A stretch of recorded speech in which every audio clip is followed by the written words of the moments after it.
Now, unified pension scheme is an excellent scheme by Modi government because it combines the best of both. Zamini star par, how well you can execute your grand vision. That is what makes a policy successful or otherwise. And I think this is where Prime Minister Narendra Modi wins hands down. He marries grand vision with seamless execution. There are 53 crore plus Jandhan bank accounts. Mm-hmm. And if you notice under the Congress regime, the banking penetration was not even 41-42%. Hello and welcome to this very special broadcast on a unified pension scheme. You're watching One India. Joining us today is Sanju Verma, economist, ex-JP Morgan, Phillip Capital, and HDFC. But she needs no introduction because the whole country has seen her as the national spokesperson for the BJP. Sanjuji, thank you so much for taking out for One India. Thank you for having me, Pankajji. Pleasure. And economy is a subject that's completely up my alley. Yes, definitely. And that's why we wanted to explore this side of your expertise today. And needless to say, the unified pension scheme has become a reality.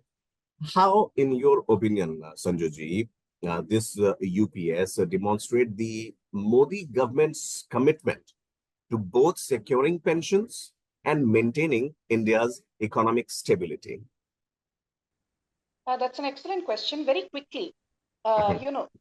we've had three pension schemes. You obviously had in the 1920s the old pension scheme, which started way back in 1924. Right. Then in April 2004, we kick-started when Atal Bihari Vajpayee was the Prime Minister, the National Pension Scheme, NPS, Mhm. OPS, NPS, and now from April 2025, we will have the Unified Pension Scheme, UPS. Mhm. Now, the difference between the three, very quickly, is Mhm. that OPS, there was no contribution by the employee. Mhm. Okay. It Mhm. is a guaranteed pension scheme, and the state exchequer bears the entire burden. Under the Mhm. national pension scheme, what happened was that the government decided employees will contribute 10% of their Mhm. salary every month, basic plus DA, and the government, state government, say Himachal Pradesh, Mhm. which said it will implement the OPS ahead of elections. In NPS, the state government's contribution Mhm. is 14%. Right. Okay. Whereas in UPS, Hmm. the government's contribution stands to be raised from 14% to 18.5%. So first and foremost, Hmm. the OPS is not a participatory scheme. The Okay. employee does not contribute anything, but at the end of superannuation, he or she gets his or her pension based on DNS allowance, based on number of years of service, and Mhm. based on his last drawn salary. Mhm. Under the national pension scheme, the employee has to contribute Mhm. 10%, the state contributes 14%. So it Mhm. is participatory in nature. Now, Okay. the UPS, the employee continues to contribute 10%, and Mhm. the state contributes instead of 14%, 18.5%, which is when the scheme will be implemented. That is from April 2025. The first difference we have to understand is that OPS used to be entire burden used to fall on the exchequer. Yes, the governments. Yeah. Mhm. Yes, the government. It could be the central government or the state Or government, the state depending on government. whether you're a central government or a state government employee True. who's availing benefit of Mhm. OPS.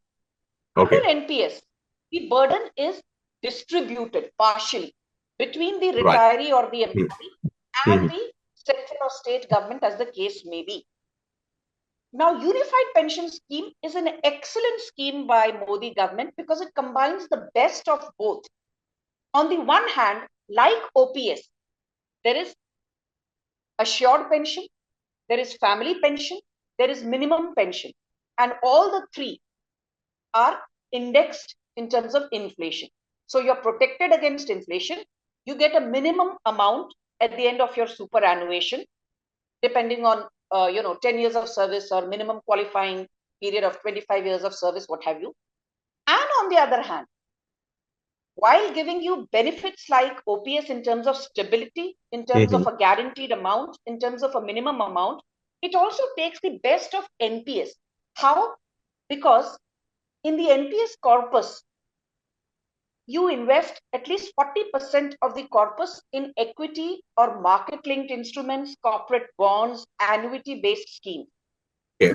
When 40% of the corpus is invested as per PFRDA guidelines, the Pension Fund Regulatory Development Authority of India, for their guidelines, when you invest 40% of your corpus in equities or equity-linked products or corporate bonds or high-yielding debt instruments, the ability to generate return for the retiree or for the employee at the end of his or her superannuation period, the ability to generate return increases manifold. So what happens is, OPS की तरह आपको एक stable return तो मिलता ही है UPS के तहत, but NPS के तहत भी जो 40% कॉर्पस है, क्योंकि वो इक्विटी लिंक प्रोडक्ट्स में उसका निवेश किया जाएगा, उसके बलबूते पर जो रिटर्न आपको प्राप्त होगा as a retiree, that will be far higher than OPS, क्योंकि ओपीएस में you do not invest any part of your corpus in equity linked or annuity linked or corporate debt instruments. तो आपको एक fixed amount मिलता है. ये मुद्दा ही ऐसा है, best of both the worlds की जो बात कह रहे थे, इस पर चरितार्थ भी होता है कि उसको I hope I made sense, Pankaj ji. You did. Thank you so much. I mean, I'm sure if my clarity is better, then I'm sure the viewers and the readers would also benefit. One final question, Sanju ji, that I want to take from you is the bigger picture, looking at this unified pension scheme. There are certain other schemes also that this government has launched over a period of 10 to 11 years. Now, सबका साथ सबका विकास की बात तो होती थी, उसको एक तरीके से मैच करने के लिए जो भी प्रधानमंत्री जनधन योजना या फिर आयुष्मान योजना जो लॉन्च किए गए, आपको क्या लगता है, how does it unify this UPS also works well with other welfare initiatives, which primarily I would say reflects Modi government's intention for social security of the common man? Pankaj ji, I think I am now wearing the hat of both an economist and a politician, and I'm so glad you asked me this question. Yes. I'm a huge supporter of Modinomics. And I always tell that, good economics makes for good politics. I think where Narendra Modi stands out, and I don't say this because I'm the national spokesperson of BJP, I say this as a bona fide citizen. Yes. I think it's great as a politician to have a great vision. It's great to dream big, but zamini star par, how well you can execute your grand vision, that is what makes a policy successful or otherwise. And I think this is where Prime Minister Narendra Modi wins hands down. He marries grand vision with seamless execution. Jaise ki, I'll tell you, direct benefit transfer scheme was started in 2013, but under the Congress it was a non-starter. Today, more than 34 lakh crore has been given into the bank accounts of beneficiaries directly via the DBT. Absolutely. Banking That's penetration. A clincher. Yes, we completed absolutely. 10 years of Janani Yojana, Pankaj ji, right? We've just completed 10 years of Janani Yojana. Today, the banking penetration rate is, more than, 85%. And there are 53 crore plus Jandan bank accounts. And if you notice, under the Congress regime, the banking penetration was not even 41, 42%. For the first 67 years of post-independent India, the first 54 years, it was Congress or Congress-affiliated regimes which ruled us. So look at the banking penetration. It was abysmal. Direct benefit transfer, the penetration was abysmal. I will give you a small example of a scheme called Janani Kendras. Not many people talk about it. This was started way back in 2008. और आपको जानकर ताज्जुब होगा, when Narendra Modi took charge as Prime Minister, there were only 34 Janani Kendras. Okay. And today, there are more than 12,000 Janani Kendras which are either fully functional or which are close to being fully functional. And you get medicines in the Janani Kendras which are 50 to 75, in some cases even 85 to 90% cheaper compared Cheaper to than market prices. we have seen these Jan Aushadhi Yojana. The best part is they are in the not tier 1, tier 2, tier 3 cities also have that. So the Exactly. access to that is the cash. Yeah. Exactly. And I'll just give you one last data. आपने देखा होगा now, Himachal Pradesh had said we will implement OPS. You will be surprised to know I have some data here. And just a few days back, the Congress Chief Minister, Mr. Sukhwinder Singh Sukhu in Himachal Pradesh has said, हम salary नहीं लेंगे, हमारे MLA salary नहीं लेंगे, हमारे government employees को भी हमने बोला है थोड़ा धैर्य दिखाइए. It is because Himachal Pradesh is on the verge of bankruptcy. It does not have the means to even pay basic salary to government employees. Why? That's the Why do you problem. think this happened? Because OPS, I'm told, has today accounts for more than 79% of Himachal Pradesh's tax revenues.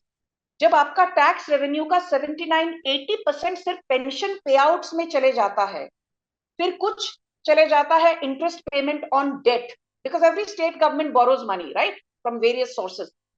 How on earth will you have money to pay your employees, to pay salaries to state government employees? So Himachal Pradesh is a classic case कि चादर से बाहर पांव नहीं फैलाने चाहिए. And एक चीज मैं कहना चाहूंगी that OPS would have turned out to be a burden on future generations. आपने वो कहानी सुनी होगी The Golden Goose. वो जो मुर्गी रोज सोने का अंडा देती है, you know, the goose that lays a golden egg. And किसान सोचता अरे ये रोज रोज एक सिर्फ सोने का अंडा मिलता है, इससे अच्छा है let me kill the golden goose. Maybe I can get a lot of golden eggs at one go. What happens? The farmer is disappointed to see that अरे ये तो हाथ से goose भी निकल गई और सोने का अंडा भी हाथ नहीं लगा.